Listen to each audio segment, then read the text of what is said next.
There is a color that water should not be. Not because of any physical law. Water can technically be almost any color depending on what is in it or around it. The physics allows it. It is just that when you actually see pink water, not a photograph, not a filtered image, not a rendering, when you actually stand in front of water that is the color of strawberry milk, your brain insists there is something wrong with your eyes, because water is not pink. Water is blue, or green, or gray, or clear. Everyone knows this. And yet, today we are visiting 10 lakes where the water is, naturally, verifiably, inexplicably, pink. Some of them flamingo pink, some of them bubblegum, some of them a deep rose that shifts color through the day as the light changes. No filters, no dye, no human intervention of any kind, just water, being the wrong color. Stay until the end, because the last lake on this list turns pink for a reason that took scientists over a century to figure out, and the answer is stranger than anyone expected. The first time most people see Lake Hillier, they assume the photograph has been edited. The lake is bubblegum pink, not pale pink, not pinkish, bubblegum, the color of a strawberry milkshake, vivid and saturated and completely uniform from one edge to the other. It sits on Middle Island off the south coast of Western Australia, separated from the Southern Ocean by only a narrow strip of trees and white sand. From above, the contrast is extraordinary. The deep blue-gray of the Southern Ocean on one side, a narrow white beach, a thin band of green eucalyptus trees, and then suddenly, bright pink water. Lake Hillier was first recorded by British explorer Matthew Flinders in 1802. He noted the unusual color in his journal and described the water as having the appearance of rose. Nobody at the time could explain it. For most of the following century, nobody could explain it either. The color comes from a combination of factors: specific salt-loving bacteria called Salinobacter ruber, a species of algae called Dunaliella salina, and the extremely high salinity of the lake itself. These organisms produce red and orange and pink pigments as a byproduct of their biological processes. The lake is so salty, 10 times saltier than the ocean, that almost nothing else can live in it. What can live in it makes it pink. Unlike some other pink lakes, Lake Hillier retains its color year-round regardless of temperature or season. You can fill a glass with the water and it stays pink. The lake is not accessible to the public. The only way to see it properly is from the air. From the air, it is one of the most visually extraordinary sights in the natural world. On the coast of Senegal, 30 kilometers northeast of Dakar, there is a lake that the local Wolof people call Lac Rose. The Pink Lake, Lake Retba, sits behind a narrow strip of sand dunes that separates it from the Atlantic Ocean. It is shallow, rarely more than 3 meters deep anywhere. And depending on the season and the time of day and the angle of the light, it ranges in color from a pale champagne pink to a vivid strawberry to, during the dry season when evaporation concentrates the salt, a deep saturated magenta.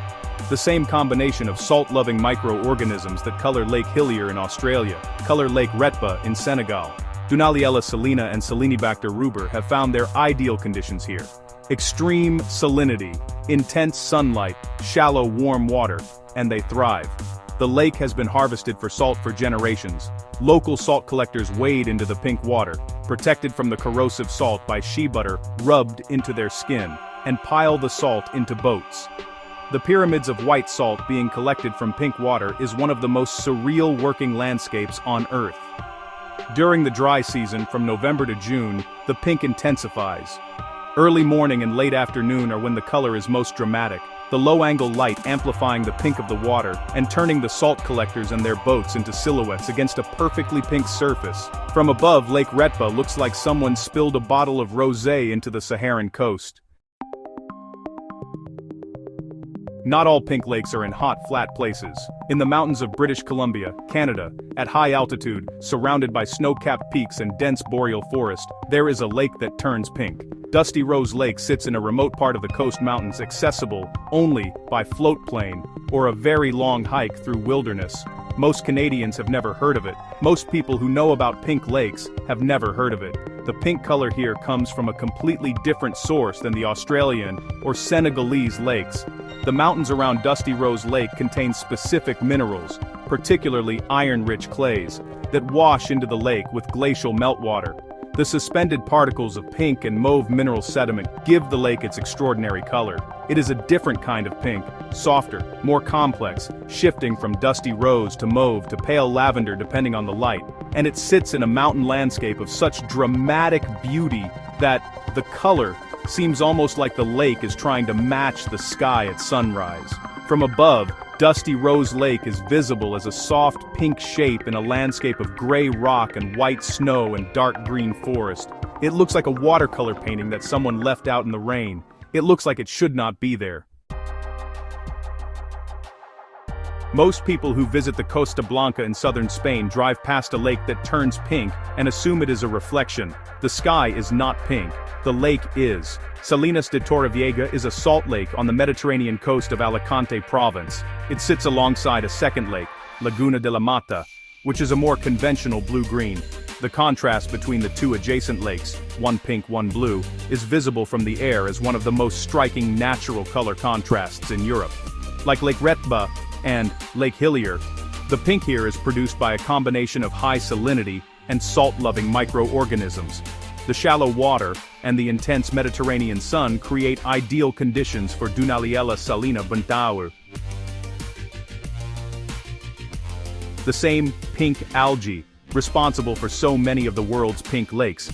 The lake is not static in its color. In spring it tends toward softer pinks. In the intense heat of a Spanish summer, it deepens toward magenta. In winter, it can fade almost to white as the microbial populations decline. It is also one of the most important salt production sites in Europe. The salt harvested here is exported across the continent. The pink water turns into the white salt in your kitchen. Between the Caspian Sea and the foothills of the Caucasus Mountains, on the outskirts of the Azerbaijani capital, Baku, there is a lake that very few people outside Azerbaijan have ever heard of. Lake Masazir. It is pink, a bright, saturated, unambiguous pink that looks completely wrong against the dry, flat landscape of the Absheron Peninsula. The same mechanisms are at work here. Extreme salinity, salt-loving microorganisms, intense sunlight. But the landscape it sits in makes Masazir feel particularly strange. The area around Baku is largely industrial, oil derricks and processing facilities and the gray sprawl of a rapidly modernizing city. And sitting in the middle of this landscape, completely incongruously, as Bubblegum, is a lake the color of chewing gum. It is one of those places that makes you feel like reality is slightly unstable. From above, Lake Masazir is a vivid pink shape surrounded by the gray-brown flatness of the Absheron Peninsula and the gray-blue of the distant Caspian Sea. It looks like something a child painted in the wrong color by accident. It is entirely natural. Ibiza is known for parties and beaches and nightclubs. It is less known for one of the most beautiful pink lakes in Europe. Las Salinas, the salt flats of Ibiza, sit in a protected natural park at the southern tip of the island, a few kilometers from the beaches and the clubs. The salt production here has been continuous since the Phoenicians established it around 600 BC. For over 2,500 years, humans have been harvesting salt from these flats. During the summer months, the combination of intense Mediterranean heat, high evaporation, and the resulting extreme salinity creates conditions for the pink algae and bacteria to thrive.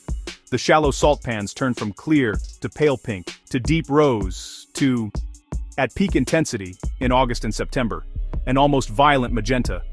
Flamingos come to feed in the salt flats, pink birds in pink water in white salt pans under a deep blue sky.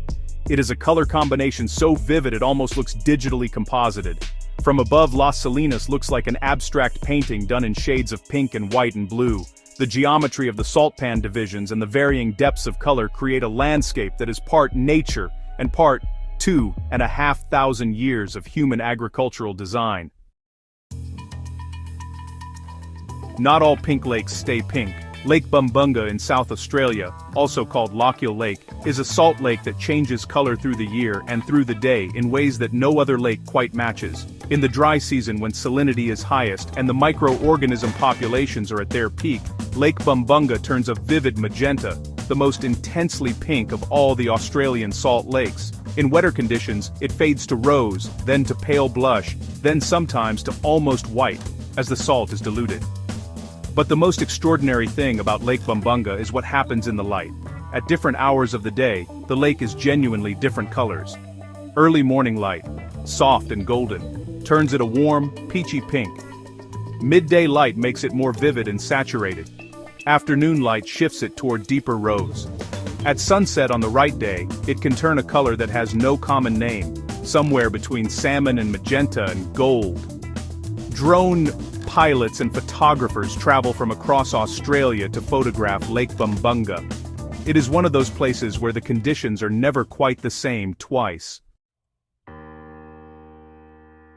There is something deeply strange about pink lakes, not just visually, though they are visually extraordinary. Strange in a deeper way, strange in the way that forces you to reconsider what you know about the world. We grow up with a color vocabulary for water: blue, green, gray, clear, occasionally brown. We know what water looks like. We know what is possible. And then you see a lake the color of strawberry milk, and your brain does something interesting. It tries to find an explanation. A pollution event. A dye. Somebody's idea of art. Anything that fits the category of things that happen. The explanation, when it comes, is more interesting than any of those possibilities. Microscopic organisms. Single-celled life that has been on this planet for billions of years. The same basic category of life as the stromatolites we visited last week, turning water pink as a byproduct of surviving in conditions that nothing else can tolerate. The most extreme environments on Earth, the saltiest, the hottest, the most inhospitable, are where life gets the most interesting. Pink lakes are proof that the world is still surprising, that there are still colors it has not shown you yet. Which of these lakes would you visit first? Tell me in the comments. Subscribe to TravelMINJ. Every week we find somewhere that changes how you see the world. Next Sunday, we are going up, high up, to towns and villages built in places so vertical and so exposed that the question is not how beautiful they are, it is how they stay standing at all. See you Sunday.